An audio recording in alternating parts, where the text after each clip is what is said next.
Hey,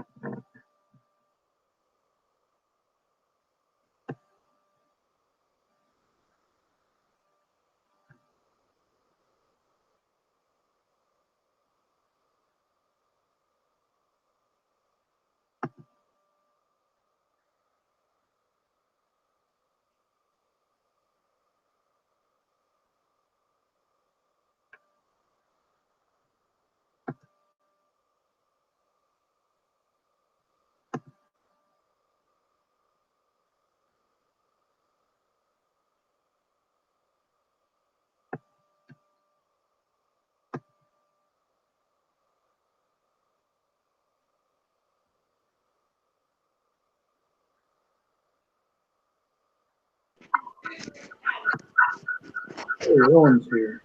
Hey, Zalman. What's up?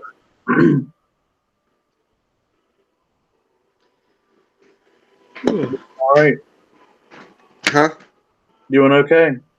Yeah, you? I'm doing all right. Wait a couple minutes, see who else shows up, and we'll get this show on the road. Alrighty. Okie doke. I finally got laptop working, so I'm gonna try and do your work. That's always a good thing.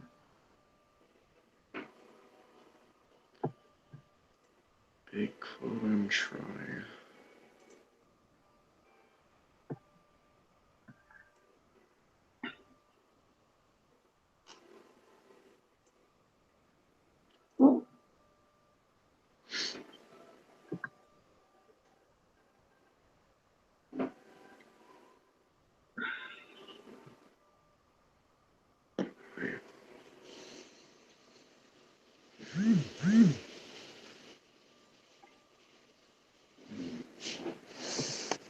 Malik is here. Check something out real quick.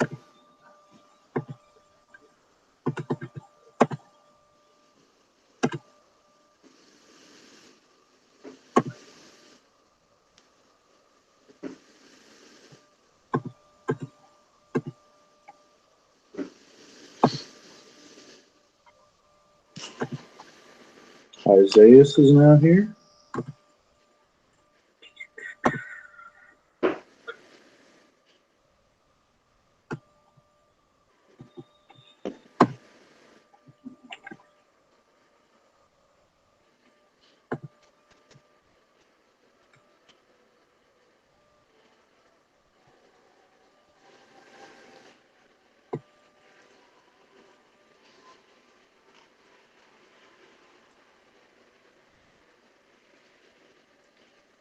I'm still surprised I managed to bring my grade up from nothing to that.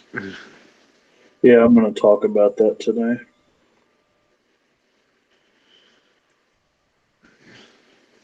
It wasn't hard, it was just tedious. Well, some things are like that. Yeah, it's worth it though. Yeah. Well, it's 1:05. I'll go ahead and get started with the three of you guys. Before we get started, let me ask the three of y'all. Um, did any of the three of you guys look over the notes for this past week?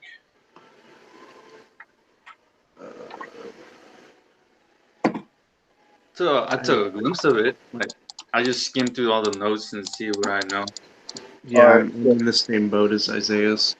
I mean, Okay. All right. So, is there anything on there that didn't make sense or was confusing or stood out that you want to go over? let me see. All right. I would say just go over points that you would talk about in class, like any highlights. Yeah, I was gonna do that, but I always try to start from there and see where I need to go. Yeah, true.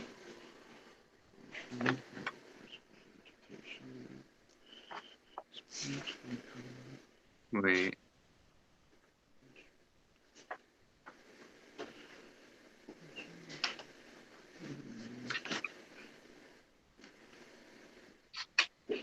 Roll is here. Very good.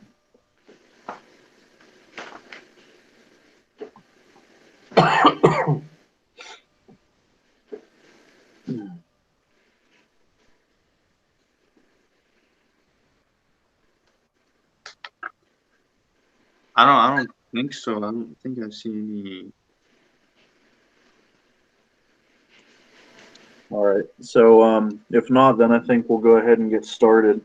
We're up to 5 now, and if you guys could hang with me till the end, I'd appreciate it. Like I told Owen, there's something as far as the grades go that I want to go over with you all at the end of all this. So basically, what we've got going on is we've got the start of the Unit 7 notes up through today's warm-up assignment that was posted on Canvas. So that gets us through civil rights and most but not all of the Vietnam War. So the civil rights movement, basically, you've got a couple of, well, I mean, a few organizations that are fighting for civil rights. One is the NAACP, which we've talked about off and on before. And then we've got CORE, which is the Congress of Racial Equality. Remember, they started during World War II. Do any of y'all remember the slogan that African Americans came up with during the war, as far as trying to get equal justice and all that kind of thing?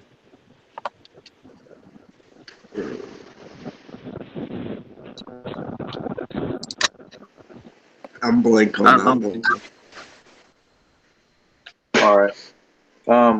Remember the double V thing with the eagle thing? I think we did in class one time. Oh, hold on, let me find that. Yeah, let me try to pull up a picture of it real quick.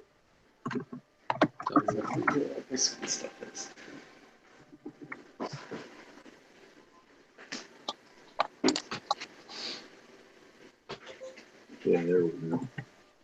I'll go ahead and project it real quick.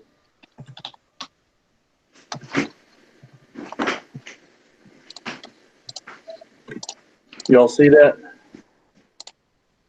Oh yeah, I remember that. Yep. So Yep. that was part of what CORE was about. And so those two organizations are going to use that to try to push for African American rights. And there was a warm-up assignment, I think it was last week or maybe the week before, where one of the presidents ordered the military to be desegregated. Did any of you guys remember who that was?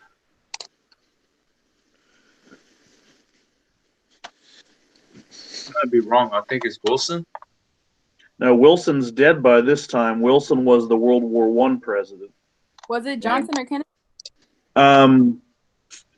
Johnson and Kennedy came later. This is like right after the war.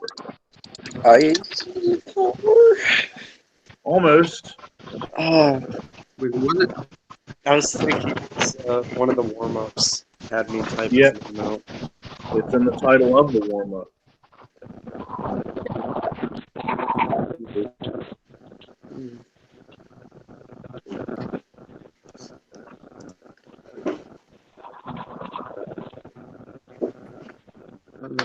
I don't know. Wait, was it Hoover? Now, Hoover was before World War II.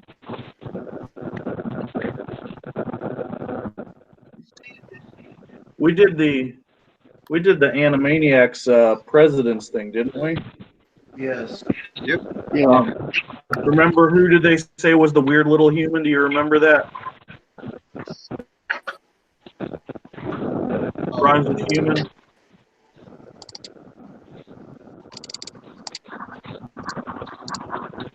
Starts with a T.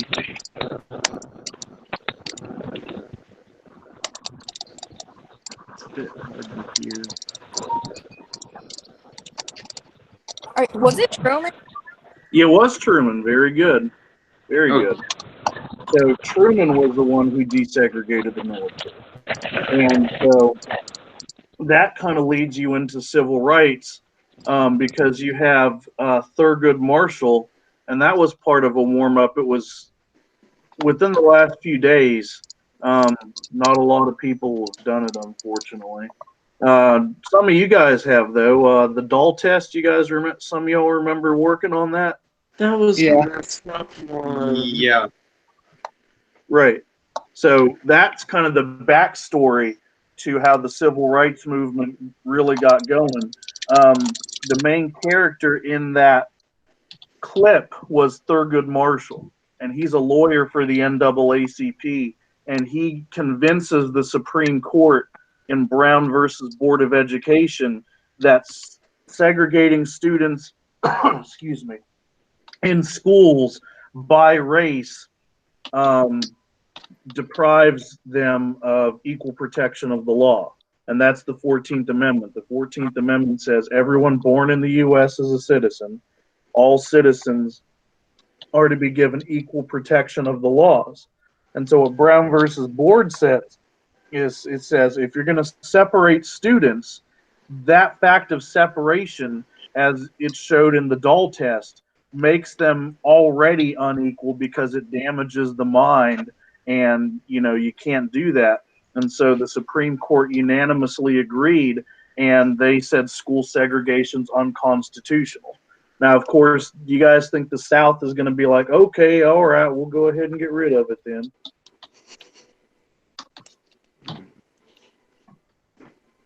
What do y'all think? Probably not. No, definitely not. And so you have this program known as Massive Resistance, where they are going to try to stop that from happening. And what they did was a lot of states would close down all of the schools. So they say, hey, if you close all of the schools, then you can't say it's discrimination because white kids can't go, black kids can't go, nobody. And so while the schools were closed, they used the money that was going to the schools to build these private schools. And then once the schools were built, they would open up the private schools, and only white kids could go in because they're like, hey, we're not part of the government. We can take and reject who we want. And then the public schools would be open. All the white kids would be gone because they would have all joined the private schools that the state built, and now you kept segregation going. So that was massive resistance. And then the next event, pretty much the civil rights movement, you have a series of events, one after the other.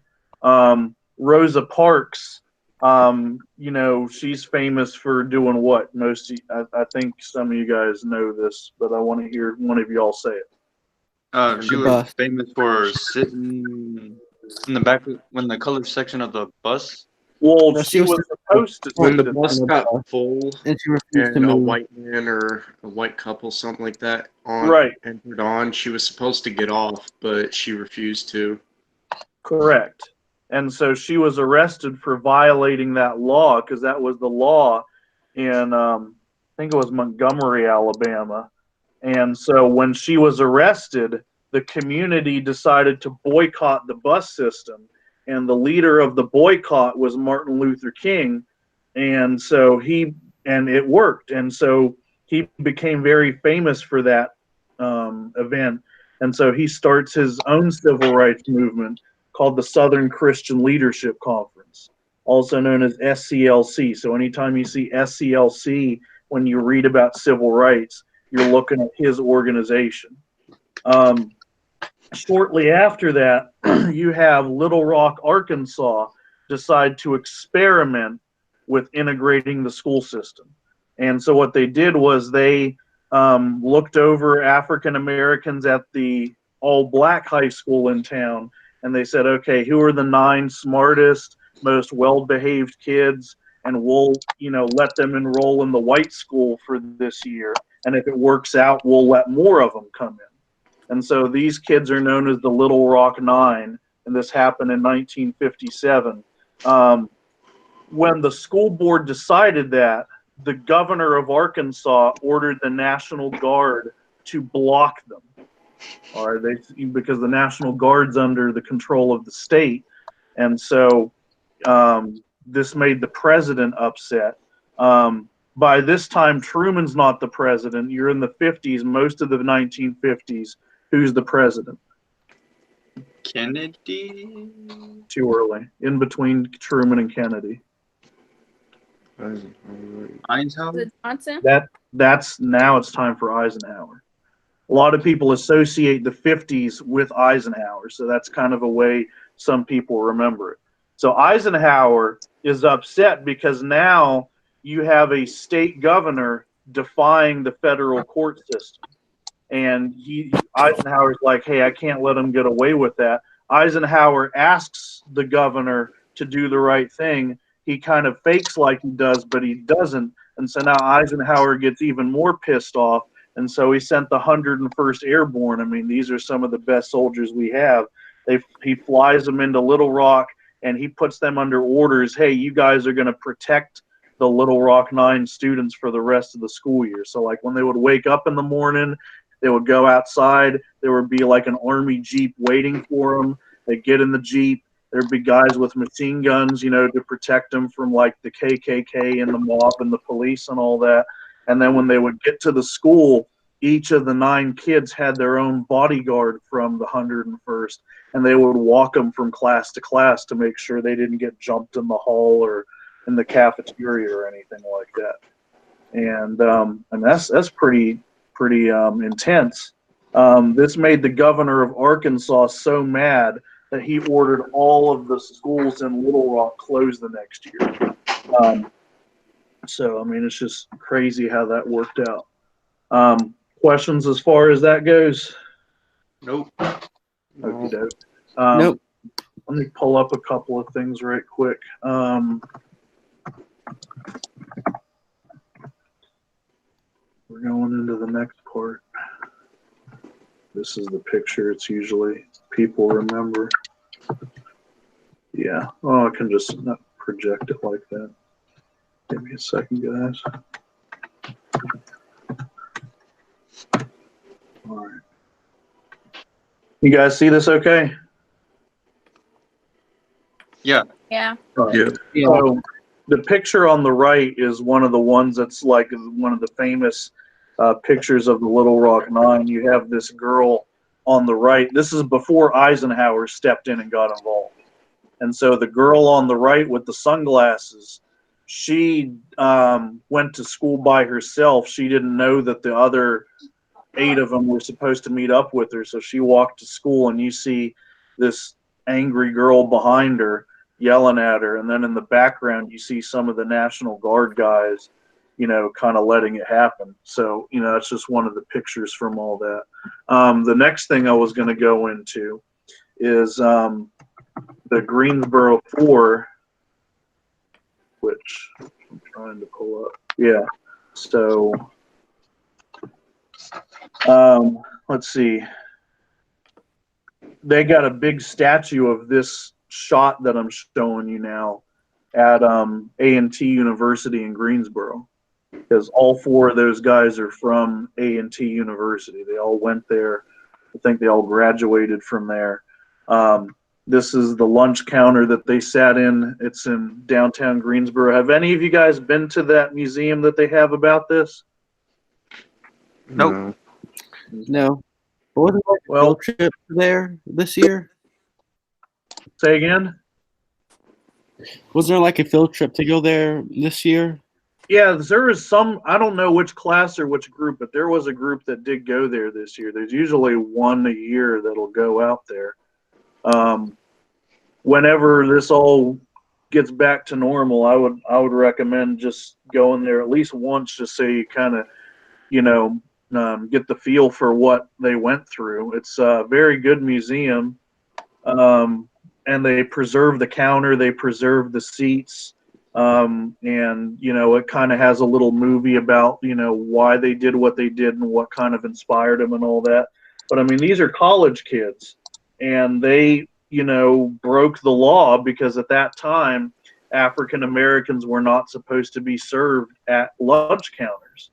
And so when that happened and all this attention came to it, you had what were called the sit-in movements, where you would have college kids go to places, lunch counters, restaurants, movie theaters, buses, wherever, and try to integrate them.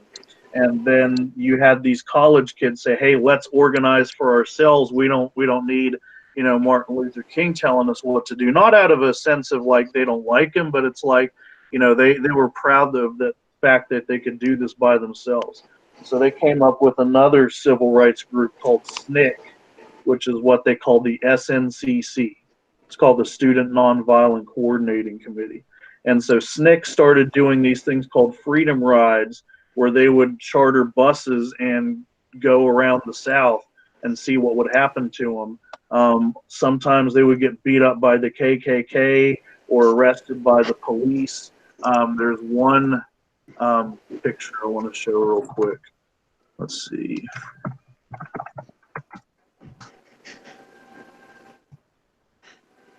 Yeah. That's a bus that the Klan intercepted in Alabama and bombed it, set it on fire. And then when the people got off the bus, they would beat them as they got off. There's one guy I'm trying to find. Let me do this.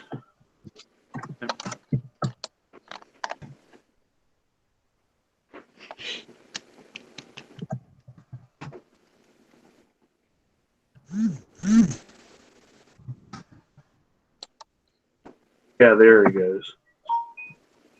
He was one of the guys on the Freedom Bus, and when he got off, that's what they did to him. Yeah, he was in the hospital for quite a while from that. You have a big confrontation in Birmingham between the governor of Alabama, a guy by the name of George Wallace.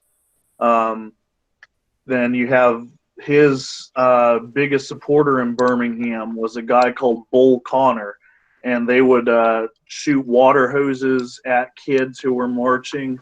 And some of them were like kids, like, middle school and high school kids marching down the street, and he would, smash them with fire hoses, throw police dogs at them. And so this outraged Martin Luther King, and he said, "Hey, we got to have better protection in the law for African Americans." And that's when Martin Luther King had his most famous speech of his life, one of the most famous speeches in all of American history. Any of you guys know what the title of that is? I have a dream. Very good. Just checking to make sure. So that's good. So if you look,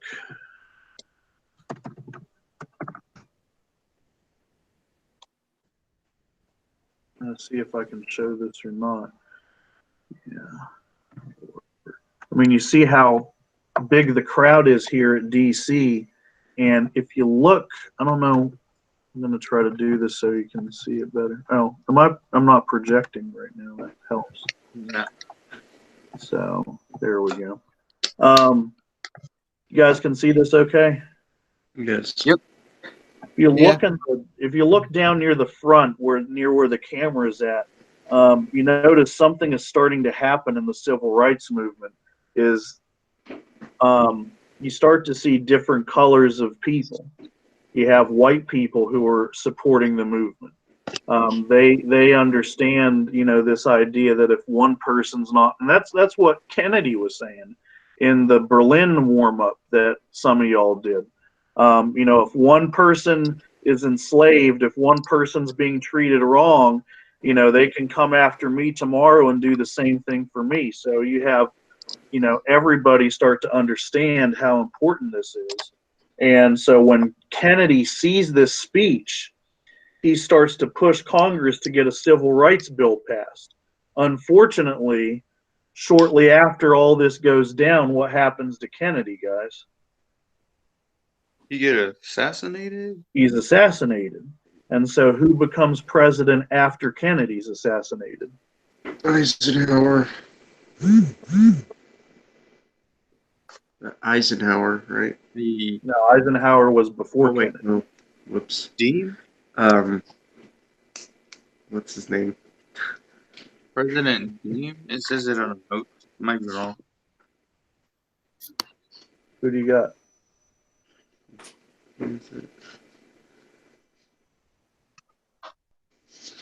I could have guessed.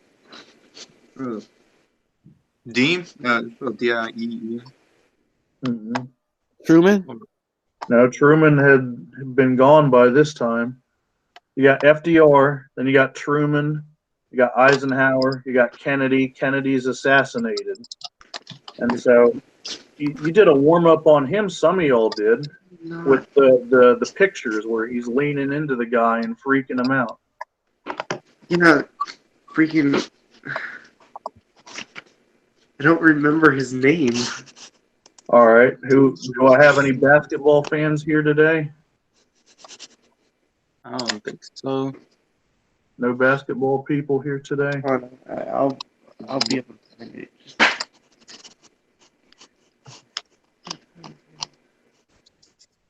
All right. Johnson. Yes. Lyndon B. Johnson. He'll be called by his initials. Like Kennedy, a lot of people call JFK, right? Yeah. So a lot of people call, it's weird, like the 1960s is like the decade of initials. Like Martin Luther King, a lot of people call him MLK. A lot of people call Kennedy JFK. They called his brother RFK. And then when JFK gets killed, he's replaced by LBJ. So you got all these initials you got to keep a hold of. So LBJ, Lyndon Johnson, he's the guy who takes over after Kennedy. And he's a big Southern guy from Texas. And he's actually the last person we had as president who was ever a teacher in a classroom. And he was a kindergarten teacher down near the border with the Rio Grande. And he was upset about how, kids from the other side of the border were treated. And so when he became president, he said, hey, this is wrong. Kennedy was right and Martin Luther King's right. So that surprised a lot of people because a lot of people in the South were scared when Kennedy got killed. They were scared because they knew LBJ was from Texas. They didn't think LBJ was going to fight for him, but LBJ did fight for him with that Johnson treatment that I showed you. He would use his size to get up in your grill and scare the living crap out of you to get what he wanted. We talked about that last week with welfare programs and the war on poverty and all that kind of stuff. But he also used that tactic for civil rights. And he got a civil rights bill passed in 1964. And from 1964 forward, it is going to be illegal to discriminate against somebody or segregate people based on their race or religion or even their gender. And that last part was an accident. The Southerners tried to add that in at the last minute, thinking that, those Yankees ain't going to want to have women be treated the same. And they passed it anyway. So, all of that stuff is outlawed from that point. And to make sure that that's going to work, they add a part into the bill where you're going to have a new government agency created called the EEOC, stands for Equal Employment Opportunity Commission. So if you apply for a job or if you're fired because of your race or anything like that, then you can refer it to them. The EEOC will investigate, and if they find out that you're telling the truth, they can prosecute those people and put them in prison for discriminating or segregating. So, LBJ did a lot with that. And around the same time, they amended the Constitution. That's the 24th Amendment, which says that you cannot charge a poll tax or make people pay any sort of money in order to vote, because that was used mainly in the South to keep African Americans from being able to vote. There's one last big piece to civil rights, and it goes with voting. The Civil Rights Act bans discrimination and segregation, but it doesn't do anything with voting rights. And so they have this big march in Selma, Alabama, which I'm going to project to you in a minute. If I can get this to go. There we go.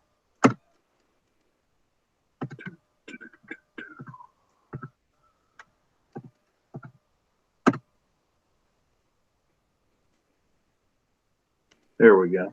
So the picture that I have zoomed in on, this is the first of 2 marches in Selma, where they were going to march from Selma, Alabama to Montgomery to protest the fact that African Americans weren't able to register to vote. And voting is a big deal, all right? Because if you don't vote, and are politicians going to be more or less likely to listen to you? Less. Why? Because you didn't put in your own opinion. You didn't vote. And if you voted, that means you would actually have a reason. Something like that. If you got politician X, and you can think of whichever politician you want, all right? And if you don't like that person and you vote, you have your particular vote might not have a big impact, but if you got a lot of your friends to agree with you, will it have an impact? Yes. You're correct. Yes. And if you have a large group of people who are not given the opportunity to vote, do politicians necessarily feel they have to listen to their opinion? No. No, because when you vote, you're the boss. When you vote, you have the power to fire or hire whoever that politician is. And so, African Americans understood that. That's your homepage on Canvas is when you see that shot of Martin Luther King and the other people there. That was the second Selma March. The first march ended up like this in the picture, where the Alabama State Police were waiting on the edge of town. And you see what these guys are wearing, the Alabama State Police?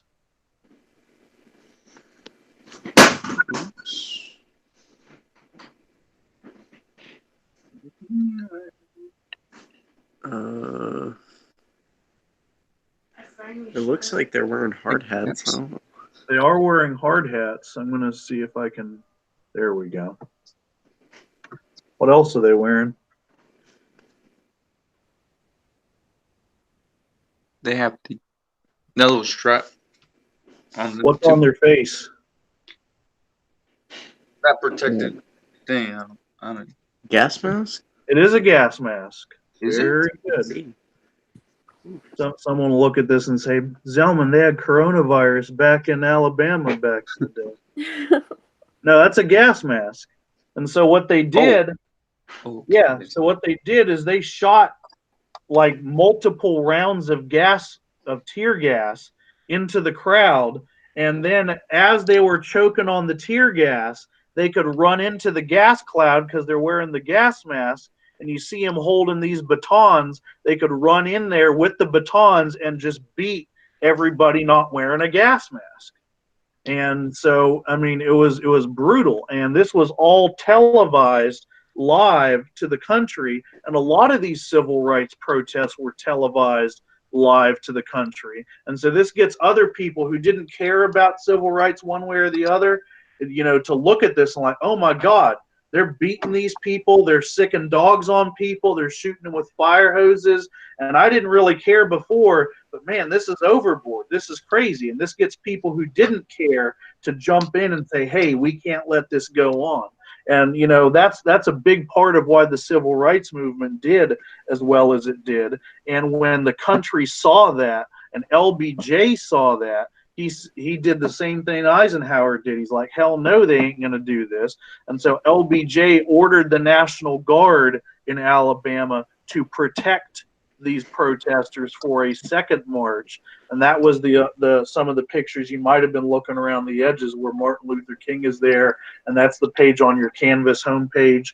That's the second march where they went down.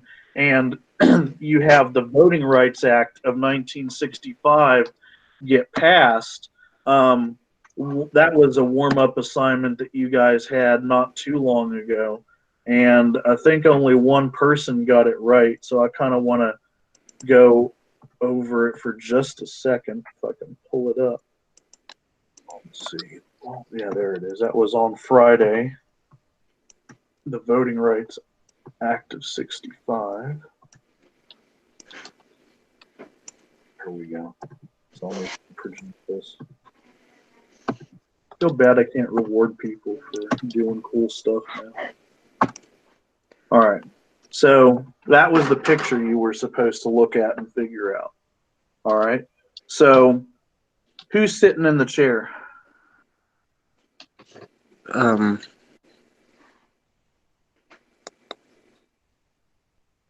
trying to know the answer or the question for it. He's nobody famous. He's just an ordinary guy. And what is he doing? And he's taking Literacy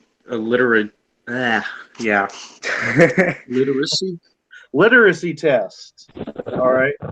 This isn't for high school or anything. This isn't to get into college. You had to pass a literacy test in order to vote. No, that's right. I was sick or something. No, you had to take a test in order to vote. And if you failed the test, you didn't get to vote. So what they usually did was they would usually say, oh, we're going to randomly test people who want to vote. But it wasn't random. Guess who they would only test to vote? Black people. Correct. So white people never had to take the test. All right. So the question that I put was this guy, what's his problem? He doesn't know what literacy means. He doesn't know how to read. If he doesn't know the word literacy, is he going to pass this test if it's honest and straight up? Nope. No. Mm-hmm. So if the literacy test is to make sure you're smart enough to vote, should this guy pass this test? No. No. But is he going to get to vote anyway?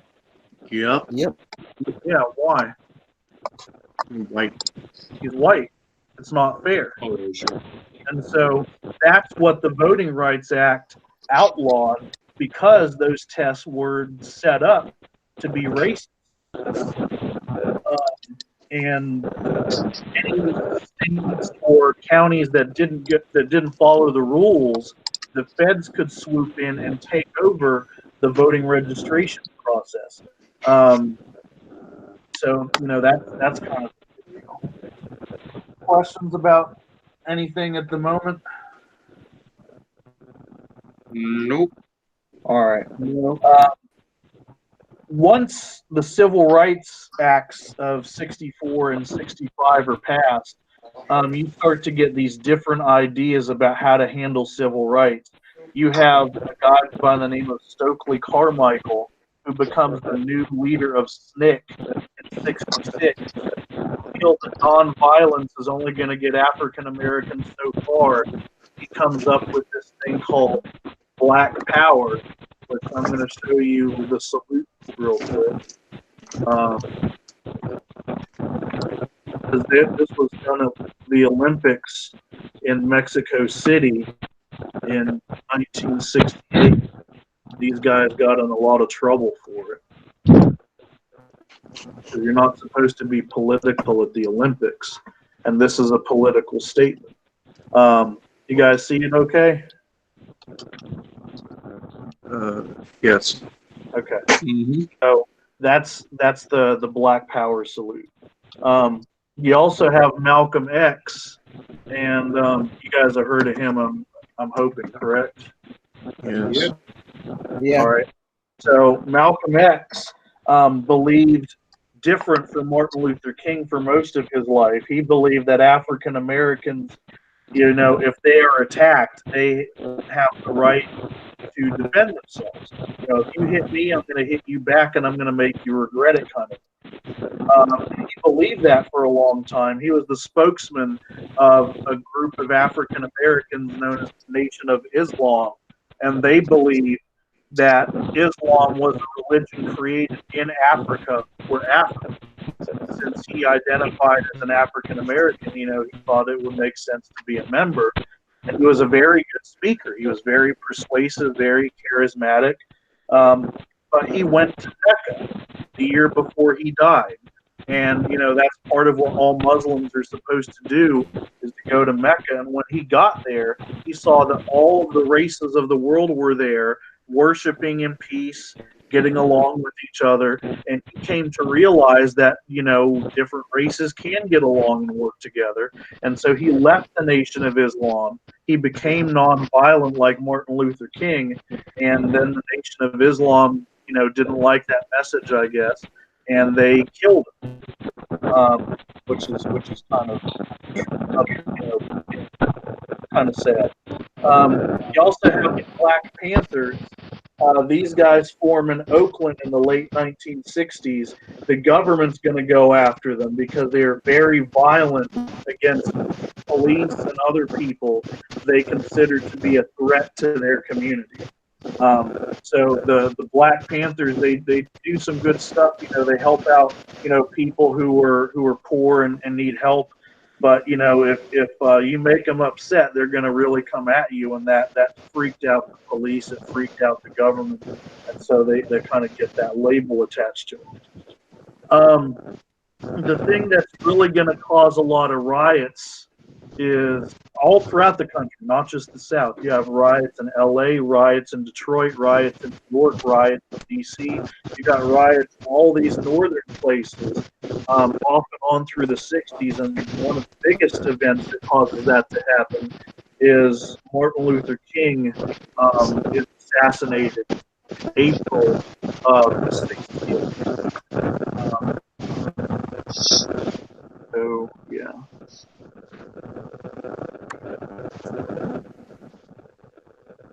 Picture.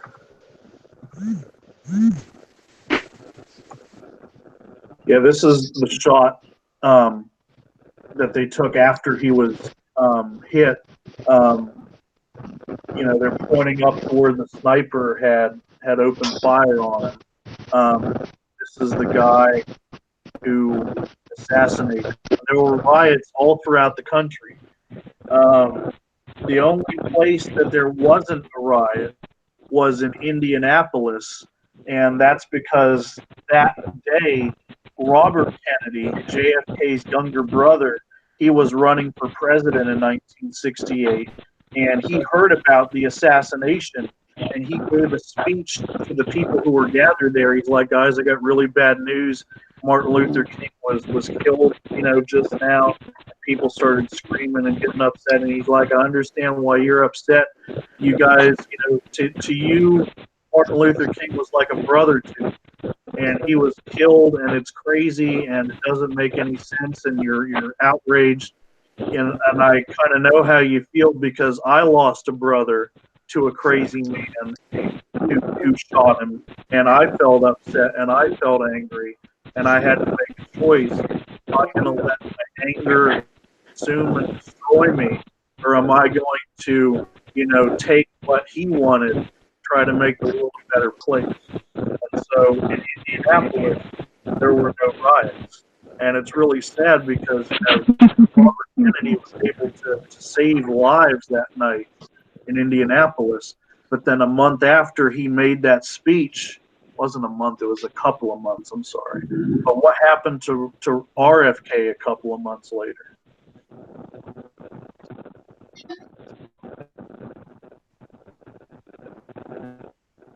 Any guesses? Did it happen the same to him as well? Yeah, Robert Kennedy was also assassinated. So you have four big names all assassinated within a couple of years of each other. You got Robert Kennedy get assassinated, or not Rob, well, he did too, but you got JFK got assassinated. You have Malcolm X get assassinated.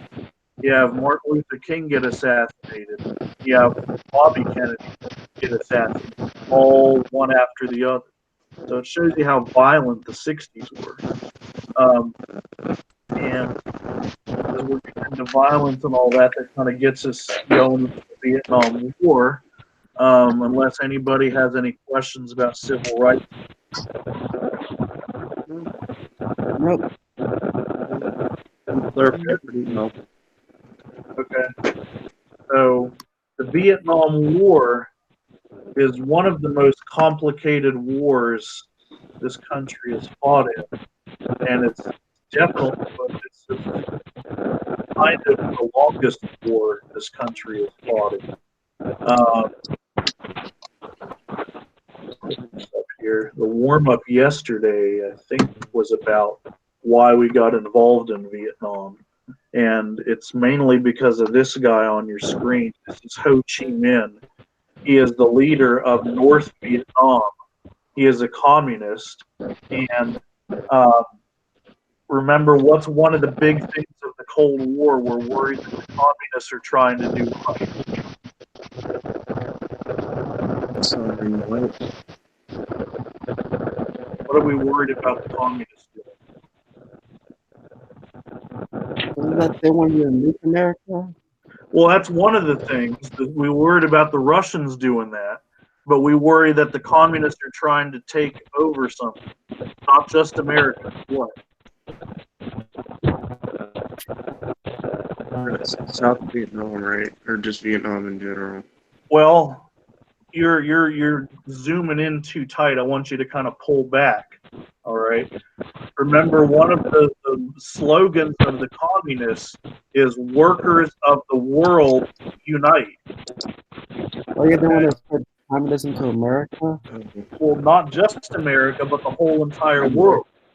And so this is why America really is the big fighter in the Cold War, because the United States, being just as strong, if not stronger than Russia, we see ourselves as the country that's best able to stop them from taking over the world. Because, like, if we don't stop them, nobody's going to stop them. That's the mindset of the Cold War.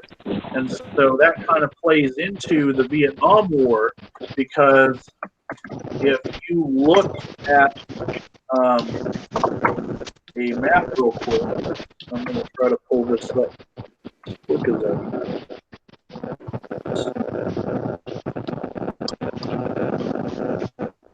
So, if you look, Southeast Asia is kind of in a dicey place from our perspective. This blown up part is the part I want you to see. North Vietnam. Oh, dang it. How did that happen? All right, there we go. North Vietnam is what Ho Chi Minh controls, the communists. South Vietnam is on our side. We don't want South Vietnam to be taken over by the North, and so the idea is it's like a set of dominoes. If like in a game of dominoes, or you play with dominoes, when one domino tips, what happens to all the rest of them? They end up falling over. Correct. And you see all these countries nearby Vietnam? Yes. You got Laos, Cambodia, Thailand. These are not big countries. And so the idea is if one falls, they're all going to fall, because none of them are going to be strong enough to stop it. You guys see what country is up at the top above Vietnam? China? China. Correct. And China is one of the biggest, strongest communist countries in the world. That's where Vietnam's getting a lot of their weapons from. And if you go off to the east, it doesn't show it on the map, but the Philippines are not too far away, and we got bases in the Philippines. And so it's like, hey, this is where we got to kind of draw a line in the sand. You have Eisenhower back in the 50s send in advisors to South Vietnam to help them fight, the communists and keep the South Vietnam government strong. Kennedy kind of kept that going, Kennedy, you're not Kennedy. The government in South Vietnam was not very popular. You had the guy who was the dictator of South Vietnam, but he wasn't a Buddhist. And so he would do disrespectful things to Buddhists, and the Buddhists were protesting, but no one was paying any attention to them. And then you see this. You guys see this guy on fire? Yep. Is he still in there on fire? Say that again? Is he still just sitting there while he's on fire? Yeah, you Right. see the gas can next to him. He poured gasoline all over himself, sat down and lit himself on fire like that.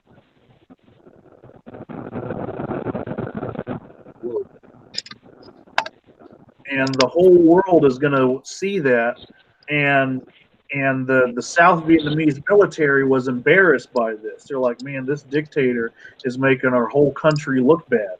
And so the military overthrew and killed the dictator less than a month before Kennedy is assassinated. And so you got a new government in South Vietnam, you got a new government in the United States, and LBJ, is like, man, I got to handle this some kind of way. And while this is all going on, our ships get attacked by the North Vietnamese. And so LBJ asks Congress, and Congress gives him permission to use any force he wants in Vietnam. And he's not invading Vietnam. He's not invading the North, but he's sending combat troops into South Vietnam to look for communists, who are there and try to get them. The more he sends, the more Vietnamese are like, oh man, this is just America trying to take over. So like, yeah, more people become communists. So we send in more troops. It just keeps going up and up and up. More communists, we send more troops. So there's more communists, so we send more troops. It's like you're going up a bunch of stairs. So they call this whole thing escalation under Lyndon Johnson. You go from having 60,000 troops in South Vietnam to by the time LBJ leaves, you have like 550, 600,000 troops in this little country in South Vietnam.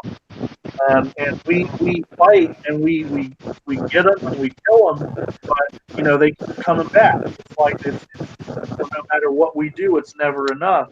And so we have a lot of aerial attacks in this war. We drop places, which is like a gasoline, but it's cold, so like it kind of gels together like a Jello kind of thing, and it splatters and it sticks to your skin and burns your skin and your clothes, your houses, and all that.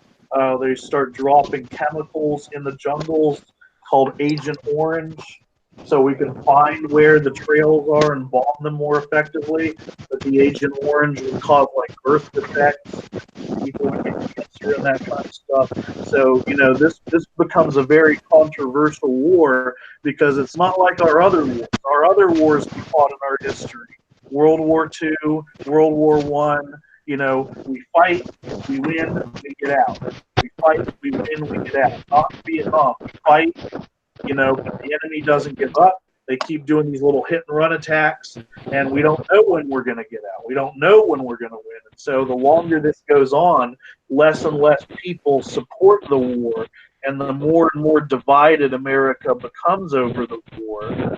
So the people who support the war are called hawks, because hawks are, they're a bird of prey. They kill things. They're violent. And the doves are Americans who are against the war, because the dove is seen as a symbol of peace. And so President Johnson and the military, say over and over again, hey, we're just about at the top of this. We're about to have the big final victory and we can come home. While they're saying all that, you have the Tet Offensive happen, which is today's warm-up, I think. And I think maybe one or two of you have done it. Done what? Nobody's done it. At least not yet, that I know of.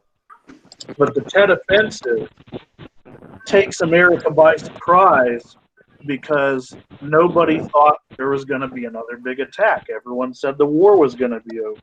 And so the Viet Cong, which are the communists in the South, and the North Vietnamese staged like 20 or 30 different attacks all throughout South Vietnam. They attacked U.S. military bases. They attacked the U.S. Embassy in South Vietnam. We're caught off guard. It takes us a couple of months to get through it, and we do beat them, and we do kill a whole bunch of these communists. But now it's like, hey, now nobody knows when the war is going to end.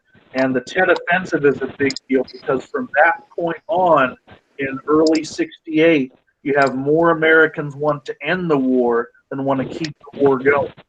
And that means LBJ, nobody wants him to be president anymore. He could have run for president in '68, but he decided not to because he knew he had no chance. This is the last time we had a president who could have run again, but decided not to because LBJ knew he was toast. So the Democrats fight each other to try to figure out who's going to take his place. And let me show you that real quick.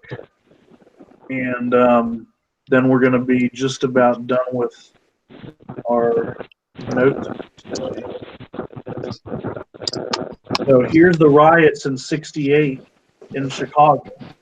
You have all these people, hippies, and people are starting to call them hippies, who are protesting the war. Hey, man, I don't want to go to the war, man. And, we want people who are going to end the war. And so you have these doves who want to end the war, but you have hawks of the Democrats who want to keep the war going, and they're literally fighting on the streets of Chicago, and it makes the Democrats look like a hot mess.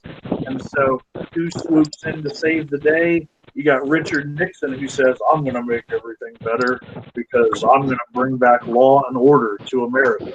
And I've got a way we can end the war.